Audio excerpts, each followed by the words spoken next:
Oke Nah, semua, gue hari ini ngundang lu semua buat diskusi tentang tugas anti korupsi, tentang perilaku tindak koruptif. Nah, kita ngambil judul apa nih? numpang guna jalan yang sering terobos jalur busway aja. Jadi, Oh, berarti sorry, masyarakat yang sering melanggar lalu lintas. ya kayak gitu aja.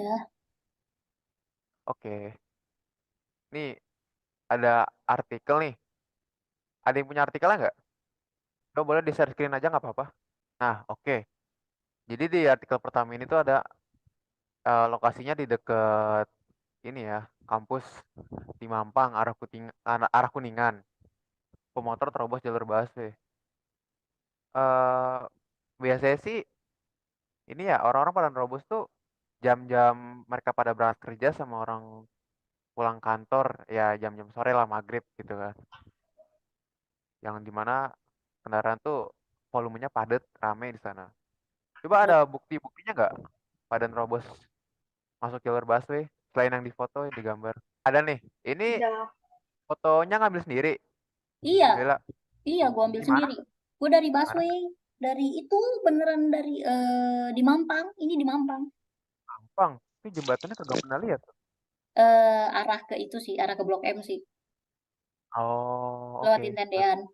Itu sebenarnya tuh di belakangnya itu yang bagian sini tuh itu sebenarnya ambulans, tapi karena gue fotonya kurang itu agak itu makanya gara-gara ada mereka juga ambulans gak bisa jalan tuh. Iya, iya, iya. Berarti ambulans boleh nggak? Menurut kalian tuh ambulans boleh nggak masuk ke jalur bis? Menurut kalian nih? Boleh sih karena kan itu urgent kalau menurut gue. Kalau Aisyah gimana? Arjen. Boleh. Tapi dengan adanya ambulans yang masuk jalur busway itu malah bikin pengguna jalan lain tuh ikutan masuk ke jalur itu loh. Kayak, ah ada nih yang masuk selain busway, udahlah ikutin aja biar cepet gitu, biar nggak kena macet gitu loh. Cocok.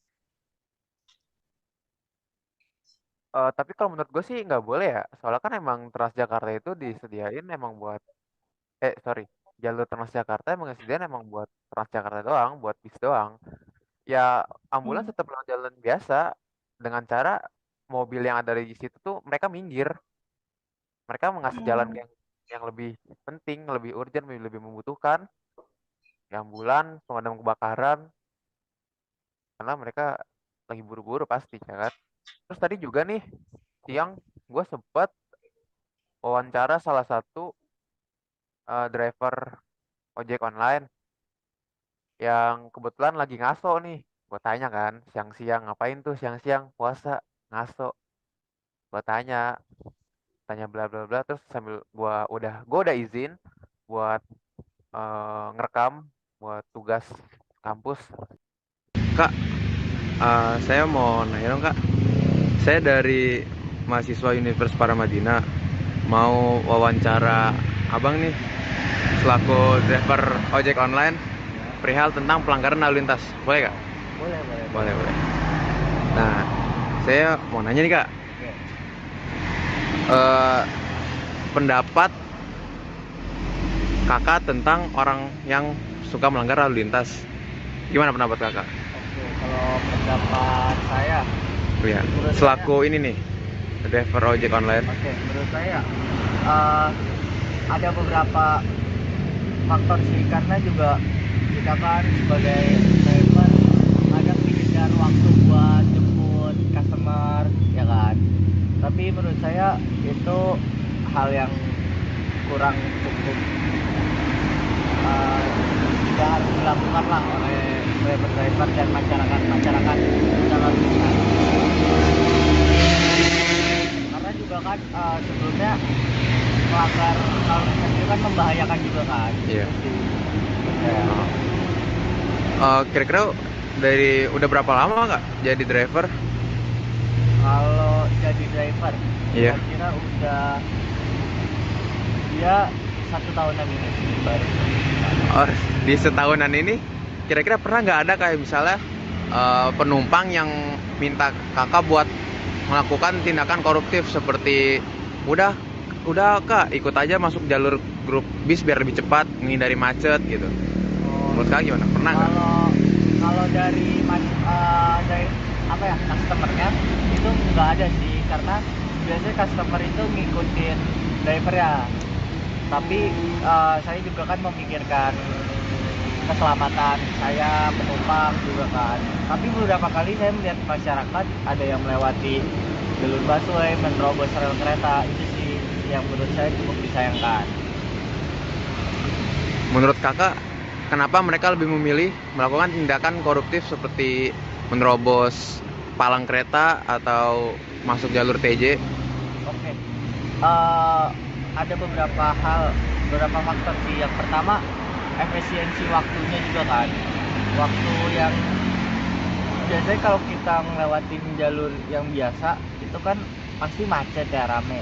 Dan mereka berpikir, oh biar lebih cepat lewat jalur Transjakarta. Itu kan membahayakan kan. Apalagi kecepatan busway pun cukup kencang, takutnya tertabrak. Lalu kalau sama halnya kayak palang kereta, mungkin mereka nggak sabar nunggunya ya. Dan itu pun membahayakan sekali.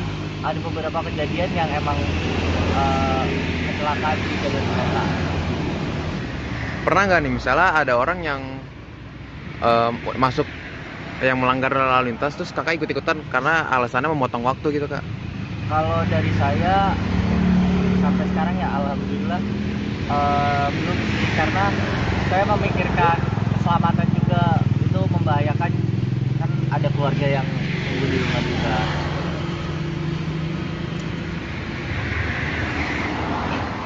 Ini kak dari yang tadi saya tanya, menurut kakak kira-kira tindakan tersebut merugikan nggak?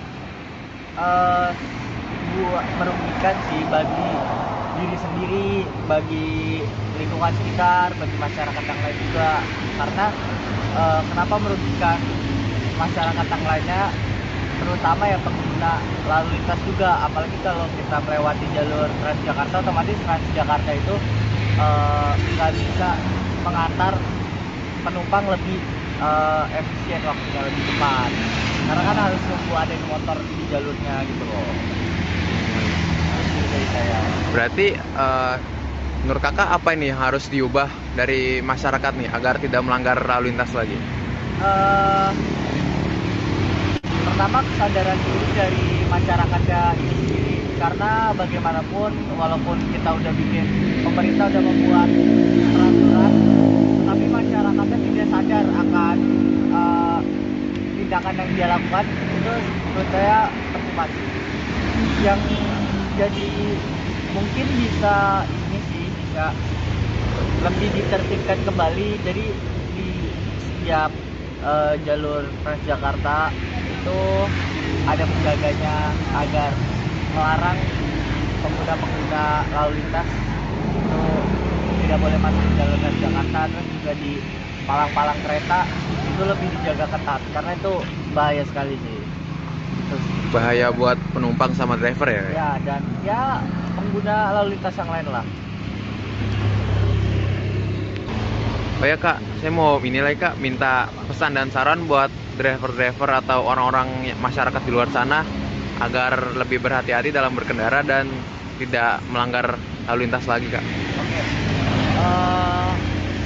Hanya sih buat masyarakat lebih sadar diri terhadap keselamatan diri, keselamatan sekitar, dan eh, lagipun banyak orang-orang di rumah yang mungkin menunggu kita lah di rumah. Cukup sekian sih dari saya. Oh Itu pesan buat pengguna yang lain. kak, makasih ya kak. Oke. Ada yang punya sanksi-sanksi nggak? Sanksi Transjakarta, sanksi menerobos, sorry. Ada, gua ada. Wih, apaan tuh? Ini nih, Kasih lihat ntar dong. ya. Oke. Ini tuh sanksi yang nekat lewat jalur Transjakarta tuh. Imsak jam berapa itu? Jangan dilihat ya. Itu tuh, ini nih, ada nih, yang ini nih. Jelas tertulis pada peraturan daerah DKI Jakarta nomor 5 tahun 2014 tentang transportasi. Ayatnya apa tuh? Bunyinya tuh. Itu tuh setiap kendaraan bermotor selain mobil, bus, angkutan umum massal tuh berbasis jalan dilarang menggunakan lajur atau jalur angkutan umum massal berbasis jalan. Terus, dan mendelik dari undang-undangnya, itu ada denda tuh. Pelanggar dapat memiliki sanksi dengan denda sebesar nominal Rp500.000. Gede juga ya dendanya ya kalau ketilang. Gede banget. Berarti usahain jangan ketilang. Ya nggak gitu. Usahain jangan lewat situ. Oh, Usahain jangan ketilang. oke. Mau nanya nih, perilaku koruptif tuh apa sih? Tindakan koruptif? Itu tuh perilaku yang melanggar aturan-aturan yang sudah dibuat gitu loh. Apakah sama dengan tindakan korupsi? Koruptif, korupsi, beda tips sama sih doang. Beda dong. Kenapa tuh? Jadi itu tindakan koruptif itu tindakan yang melanggar kedisiplinan, melanggar kejujuran, melanggar semua peraturan-peraturan yang ada. Nah, dari tindakan koruptif ini, kita tuh lama-kelamaan bisa menjadi tindakan korupsi, di mana itu yang bisa merugikan orang lain sampai masyarakat gitu. Terus, jadi itu menurut kalian tindakan koruptifnya yang pengendara yang melintasi jalur busway itu apa dong? Apa yang melanggar gitu? Karena dari pelajaran kan kita yang ada tentang melanggar tentang ketidakdisiplinan, kejujuran, kemandirian. Kalau menurut kalian ini melanggar yang mana? Tuh jujur, disiplin, dan tanggung jawab ya. Ya, Hmm, tanggung iya. jawab. Emang siapa yang ngasih amanah suruh lewat jalan biasa? Kan ada di Kan udah ada peraturan. undang-undang. Oh iya, ya udah, berarti benar 3. Iya kan? Iya, kan ada sanksinya tadi juga kan kalau melewati jalur busway, denda 500.000 atau Ribu paling penjara. lama 2 bulan penjara gitu. Jadi kita sebaiknya kalau nggak mau kena denda dan mau menjadi warga negara Indonesia yang baik, kita jangan dari sekarang jangan melakukan tindakan koruptif selain merugikan orang lain, merugikan diri sendiri juga kan kita kan kalau itu kan ada dendanya, ada sanksinya, ya kan? Oke, sekian penjelasan dari kelompok 2. Saya Rangga Rizky bersama Aisyah Nabila, Jakurnia, dan Laila Fairinisa pamit undur diri. Mohon maaf bila ada kekurangan dan kesalahan, karena nggak ada yang sempurna. Oke semuanya, Assalamualaikum warahmatullahi wabarakatuh.